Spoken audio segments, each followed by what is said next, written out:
Hello, my name is Dr. Daniel Petereit. I'm a radiation oncologist in Rapid City, South Dakota. I'm the principal investigator of the Walking Forward Cancer Disparity Program, and it's my pleasure to be one of your speakers at the Prevent Cancer Foundation Prevent Cancer Dialogue. My disclosures are as follows. They all relate to supporting the Walking Forward staff and objectives to complete our research goals. In addition, I was past president of the American Brachytherapy Society. The objectives are discussing challenges of providing healthcare to tribal and rural communities in western South Dakota, a brief summary on our 18-year results on our ongoing efforts to reduce cancer disparities through innovative technologies and patient navigation, challenges to lung cancer screening, which is obviously a focus of this entire meeting, how challenges were previously and continue to be addressed, and lessons learned. A bit of a geography lesson. Where in the world is Rapid City, South Dakota? So we are located halfway between Boston and LA, right in the Black Hills area, where we serve the Native American communities that reside on Cheyenne River, Rosebud, and Pine Ridge. What does cancer in Native America look like? We published this a few years ago. There are high rates of high-risk health behaviors and comorbidities, leading to social stressors, low screening rates as a result of resources available, trust, the remoteness of this population, at times health literacy. American Indians, Alaskan Natives, and I'll use American Indian and Native American and Natives interchangeably, often present or do present with advanced stages of cancer diagnosis compared to other racial groups. They're less likely to undergo cancer-directed therapies after cancer diagnosis than non-Hispanic whites. In data from the Pine Ridge Indian Reservation, 51% live below poverty, and they have some of the lowest life expectancy rates in the U.S., 48 for males and 52 for females. Continuing on this, they present more likely to be admitted for non-elective procedures, more likely to undergo emergent procedures. Seranalysis demonstrates that they are less likely to undergo any cancer surgery at all compared to other racial groups in the U.S. There's a perception that cancer is a death sentence. They're less likely to receive chemotherapy and radiation for breast, colon, and prostate cancer. There are lower rates of hospice utilization compared to whites for those undergoing or dying of cancer. But poverty isn't the only issue. Poor cancer-related survival persists among this population, even when adjustments are made for the influence of poverty. The Northern Plains American Indians, where I live, have some of the highest cancer diagnosis and death rates in the United States, and they actually have the highest mortality rates from lung cancer. So this is a major issue. So Rapid City is located in western South Dakota. Again, these are the tribal communities that we serve. Geographic distance is an issue. Many parts of the U.S., there's a cancer center within 20 to 30 minutes of where patients live. For American Indians, the average distance they drive to Rapid City is 140 miles. So back in 1999, when I relocated here from the University of Wisconsin, I'm a native of South Dakota, I hit the road literally and figuratively to figure out what was potentially going on. This is one of the roads to Pine Ridge. So Walking Forward has at times been referred to as a community model for cancer control, from screening, navigation, clinical trial access, genomics, and palliation. The phases of Walking Forward, we break into periods of funding that are delineated by 5-year funding. So in phase 1 and 2 for about 10 years, our foundation was community education, screening, patient navigation, enrollment in clinical trials. For phase 3, we conducted a randomized control study on smoking cessation that I won't discuss today. We'll get into our current LDCT project, and we have another ROI or RO1 that's ongoing. It's a palliative care initiative. So initially, when Walking Forward was developed, this was a competitive research application. A lot of this was behavioral research, where we wanted to assess barriers to early cancer screening and detection, culturally appropriate community navigation, comprehensive patient navigation, recruitment to clinical trials, use of innovative radiation techniques such as IMRT, it's called intensity modulated radiation in brachytherapy, in order to shorten the treatment duration from 6 to 7 weeks at times 1 day to 5 days. The primary hypothesis is that these interventions will lead to patients presenting with earlier stage of cancer.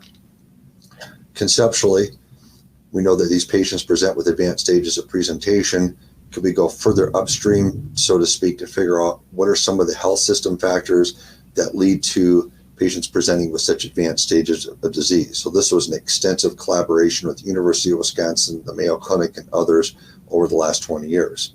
Our 2 patient navigation programs, one is a community navigation program where they're called community research representatives. They're all American Indian. Their goal was to assess barriers to early cancer detection through a lot of social science surveys. They were out there promoting education, networking.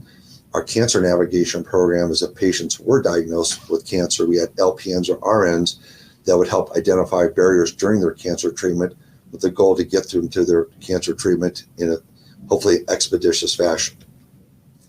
Patients underwent our patient navigation program. We were able to document an improvement in compliance. There are certain cancers such as head and neck cancer and cervical cancer that if you miss a week of treatment, their cure rates go down by as much as 7 to 10%. So we were able to demonstrate improved compliance with those patients that were navigated. Interestingly, 22% of these patients went on a clinical trial. This data isn't all being shown, but there was a reduction in treatment interruptions. The overall experience was enhanced. There was no change in trust towards the healthcare system. That's an issue it would take years to try to address, but all of our interventions were felt to be culturally competent. In the second phase of Walking Forward, we implemented a cancer screening coordinator where this person was an LPN or RN who worked on the IHS facilities, where now one can imagine we have our community navigators that are promoting education. They were then referred to our cancer screening coordinators for all screen detectable cancers to get them screened. And then if they were diagnosed with cancer, our LPN or RN navigators would take over to get them through the complexity of their cancer treatment. Example of some of our staff, this is down in Pine Ridge at a breast cancer screening event. This is an educational event on Rosebud. And this is another event that was in Rosebud. Note this is a very remote location. In fact, here there's no cell phone service. Word of mouth is often knocking on doors. And so our community staff have really been innovative of getting into these communities and trying to determine how we can best help them. For our screening initiatives over the years, as of November last year, we had coordinated 3,200 cancer screenings for the reservations that we serve. This doesn't include our lung cancer screening project. Briefly, in our 18-year results, we've accrued 10% of American Indians to clinical trials. 4,500 patients have actually enrolled in research studies. It's the highest in the nation for this population. Increased compliance with cancer treatment, identification of specific barriers to effective cancer screening and cancer care. When we get into that in discussion, coordination of over 3,000 screenings. We were able to successfully complete a genetic study, completed a randomized control trial in smoking cessation. But a big part of this is establishing trust within the American Indian communities. Creation of this research infrastructure in the Community Cancer Center was a challenge in the beginning, but that's allowed us to continue through creation of partnerships both within our state and nationally to continue with our mission. And we currently are in the middle of a palliative care project. Clinical trials. Often these populations don't have access to innovative technology. So I realize a lot of you in the audience may not be radiation oncologists or brachytherapists, but this is a very effective treatment. It's an hour procedure to put seeds in the prostate, high cure rates, takes care of the issue of geographic distance. We implemented a breast brachytherapy program to shorten radiation from 6 weeks to 1 week. And we see a lot of patients with locally advanced cervical cancer that benefit from MRI-guided brachytherapy that's very labor intensive. With my connection to the University of Wisconsin, we were able to implement this technology back in 2001. It's called tomotherapy. It's a form of IMRT. This is a medicine man that came in and blessed the machine. So a lot of community networking. This was data that we looked at over 10 years ago, but when we look at the pre-Walking Forward era to the Walking Forward era, there's a trend that patients are presenting with earlier stages of disease. Now, it would be arrogant to say it's because of Walking Forward, because there's other programs, that are working in the community, but it's at least a suggestion that some of our interventions may have an impact. Smoking and lung cancer in South Dakota. Western South Dakota, where I live, has very high smoking rates, especially within the tribal communities. We have the highest lung cancer mortality rate in the nation. As a result, both high smoking rates, a lack of access to screening, in clinically, I always ask my staff when we come up with new projects, we need to come up with a project that's clinically relevant. And so instead of seeing patients present at the cancer center with stage 3 or 4 lung cancer with bone, brain, or liver metastasis, the goal is that we hopefully can diagnose them earlier, in which the therapies are much more effective. The rationale nationally, or at least historically, has only been 2 to 4%, although that's improving. In our part of the state, there are 30,000 screen eligible South Dakotans, and in the western part, at least 14,000. At times, there's been a limited use of LDCTs by the primary care providers. Many high-risk individuals are unaware, and if you're going to do a screening test, one obviously has to ask the question, well, do you have any effective treatment options? And we do. Limited surgery or focused radiation using what's called stereotactic radiation can achieve cure rates to 90 to 95% for patients with stage 1 lung cancer. There's limited access to lung cancer screening in South Dakota due to our geographic remoteness.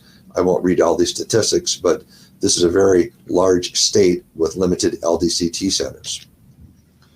So a few years ago, we submitted a research proposal to the NCI that wasn't funded. Fortunately, the Bristol Myers Squibb Foundation did fund this project, but the title is Increasing Lung Cancer Screening for High-Risk Smokers in a Frontier Population.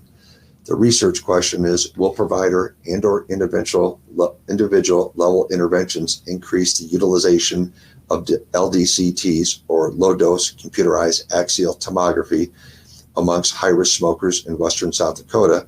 The project goal is to increase lung cancer screening rates by educating primary care providers and their clinical staff, as well as community members in our part of the country.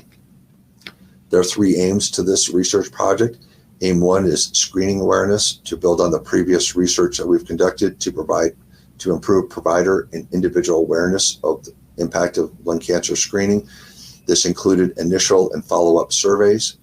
Aim 2 is to evaluate the efficacy of 2 interventions with the primary care providers and community members to again increase awareness of the screening test. But really the main measure was to document the number of LDCTs completed. For Aim 3, which will happen this fall, we'll have a policy symposium on lung health forum in partnership with Dr. Betty Jacobs at the Georgetown University, and will include many regional and local speakers as well as international speakers on this topic. We want to be able to develop a sustainable, evidence-based, culturally and regionally appropriate practice with policy recommendations. So the study design is a 2x2 study design to evaluate 135 providers, and individual interventions. The individual or community interventions is 1,000. Both interventions include an education and an introduction to the online resource. And again, the metric will be to increase the rate of LDCTs. This is the first project that we have that will include both natives and non-natives. However, the study is being enriched with the American Indian population since they have a much higher smoking rate. So this is the challenge. Within the Black Hills area here, or the population base that Rapid City serves is about 350,000. There's a number of LDCT sites within our region, but as we get further out into the state, it's very limited, especially in the reservations in this part of the state. So because I've been here for 21 years, I do a lot of community outreach, both as a practicing oncologist and as PI of the Walking Forward program. I almost know the majority of the primary care providers. I know the radiologists. They've been very receptive to working with us. And what our staff does is every 6 months is we update the data and what the increase in LDCT utilization rates are. Right now, we don't have the data because it's not quite mature.